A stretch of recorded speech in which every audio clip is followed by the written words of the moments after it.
Hello and welcome to Chakra Tree Yoga. I hope the volume is good. I'll talk a little bit louder. Anyways, real quick today. I'm going to do a little bit of a commentary and also sort of a review. With that said, sorry, I'm just playing around. I find this funny, I'll do this kind of prep.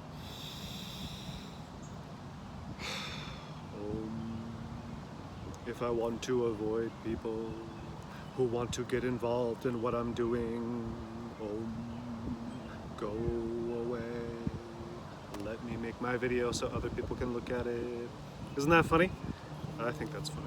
Okay, so Saundarya Lahari of Sri Shankaracarya. So he was like a really first century, I think, I don't know, quite a while ago.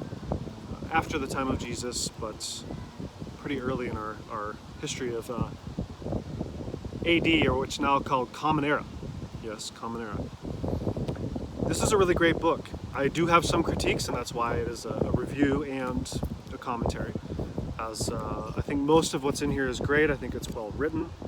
On the other hand, I think that it could use a little bit of modification.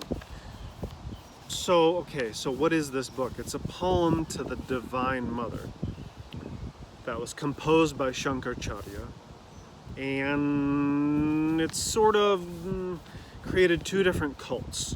We call them the Shakti or Shakti cults. They're the cults that are the worship of the Divine Mother. With that said, sorry, I like to play with, never mind. Let's just continue. I like to play with the camera. I like to kind of look at different angles, look at different spots of the phone or the camera, different cameras. So another one is called Ananda Lahari, which is the flood of bliss. There was some deviations from this poem. This is like the core poem.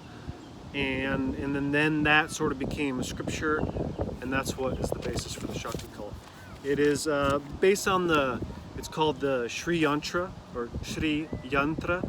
It's a diagram of many upward and downward pointing triangles that form a circle. It's in here somewhere, I'll show it to you in a bit. I have some pages marked with other things. It's sort of, here. The idea is to go around from the center all the way to the bindu, or the very center. So starting around the edges and working your way to the center. There are different ways of meditating on it. It's highly esoteric, and it's very complicated to explain it. Even the dimensions and diagrams that are written down of how to continually replicate it are pretty precise. It also symbolizes Mount Meru, which is the axis of the universe, not just the axis of the world, the axis of the whole universe. And not just the physical universe, the spiritual universe as well. Not to be too complicated, but yeah, you know, I mean, esotericism is like that. It's highly symbolic. So with this, there was two different deviations of the cults. One is Samaya and the other is Kaula. Now, I don't ascribe to either one of these, but I do like to sort of study things and find out where people are coming from, find out if there's any cross-reference to what I believe in. And of course I do believe in the Divine Mother. I don't think I would go the full route of this, and I'll give you an explanation why. I kind of think that a lot of these were written by little horny men who were trying to be celibates but were super horny. So a perfect example would be, I'll only do one, full excerpt, and this will be that. We'll do verse 79, and this is the ones that Shankaracharya wrote that were not part of the original transmission. So that was considered to be a holy text similar to the Bible, where there was a sort of divine transmission through that man or that person. 79. O daughter of the mountain, O ornament of womankind, may safety be assured for thy waist, which, being slender, is laboring under the weight of thy breasts, and therefore stooping, threatening to break under that weight, and whose precarious firmness is like that of a tree on a cracking riverbank. Okay, come on. And there's like 20 verses just like this, focusing on different aspects of the physical portion of the Divine Mother. Now, in Hinduism in general, there was always sort of a focus on really absorbing. It's called laya, is absorption, where you mentally picture the deity and all the fine little details, even to the degree of perhaps serving yogurt as an offering or doing the various food offerings that are common in Hinduism. And that's called puja. So you're doing mental puja, but you're also doing laya or absorption, where you're totally focused on the form of God or goddess, whatever it is. And again, it's a universal thing. In this case, it's Tripura, Sundari, Lalita, an aspect of the Divine Mother. A very high aspect of the Divine Mother. It is asserting in this, the two different systems, Samaya and Kaula, differ. One is that the former considers the Devi to be totally superior, and the latter, considers both Shiva and Shakti, the male, masculine, and feminine, to be equal. Does it really matter? I don't know. See, this is the thing, is even within this there's argumentation, and I'm always about trying to find to the core. So a lot of it is the first 40 verses were divinely inspired, and they're more about philosophy and technicality. In my opinion, they're more valuable. The ones that he made up, that's what it was. It's like a continuation. I think it stopped at it got into Kundalini Yoga at verse 39. And now it starts to talk about the chakras, which I'm very much into, chakra tree yoga, right? And it goes into detailed explanations of how to visualize the Devi and the chakras, or the chakras, however you want to say it. Chakra is the correct pronunciation. Chakra. It's It's these spinning wheel centers that are energy. They're not known to our physical anatomy, but they are an energetic anatomy all the way up through the spine.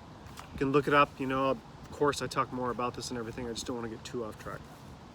So it was getting into Kundalini Yoga, which is the activation of Kundalini, the coiled serpent energy at the base of the spine, and you pierce through each chakra all the way to the Sahasrara, the seventh chakra, right? Sixth, third eye, we all know that one. So you go all the way up, boom, boom, that's the last one, and you connect with God energy at that point, and then you bring it back down, and then you live sort of divinely charged, essentially. I can't tell you for sure if it's all real, but I've been practicing it for a long time, and I would say at least on an energetic level there is some truth to it, and there seems to be benefit. So I would definitely encourage. The chakras, I think, are more important sometimes than whether we worship the correct God or not. Can be very confusing. So I do like the universal things, like the chakras are really can be free from that. So whatever it is that you are inclined to, you can make it work for you. There was something else that I wanted to bring up in there, but I don't, well, I guess we could kind of maybe finish on where exactly did Shankaracarya end. And that would be verse 39, like we said. Or sorry, the first 40 verses. Forgive me. In this verse, the description of Shiva Shakti in the Manipura chakra. Manipura is the third chakra. I won't say the Sanskrit. You won't understand it unless you know it. So let's just do the translation and the notes that the author wrote. And then we'll be done. We'll quote. Make sure to give this author proper credit. Even though we are allowed to use it in this particular format, I still, so much respect to all these authors out there in the world. What would I do without you? I worship that unique dark blue rain cloud which abides ever in Manipura, the chakra, sending showers on the universe that has been burnt by the sun of Rudra, the rain cloud that is illumined by the brilliant lightning in the form of Shakti, and revealing the rainbow made by the reflection of the numerous sparkling gems set in the Kundalini, and dispelling the darkness reigning in the Manipura. Again, highly esoteric and poetic. It takes somebody who's very experienced, has experiential knowledge of meditation and working with the chakras to really understand it. I would really have to, I'm studying it. I'm not a master of this text yet. Let's just say it takes a lot of introspection. Even for somebody like myself who's very experienced, it's still very vague. And that's sort of the point, is they were trying to code hidden wisdom. And at the time, knowledge was much more secret. That's all. Thank you very much for joining.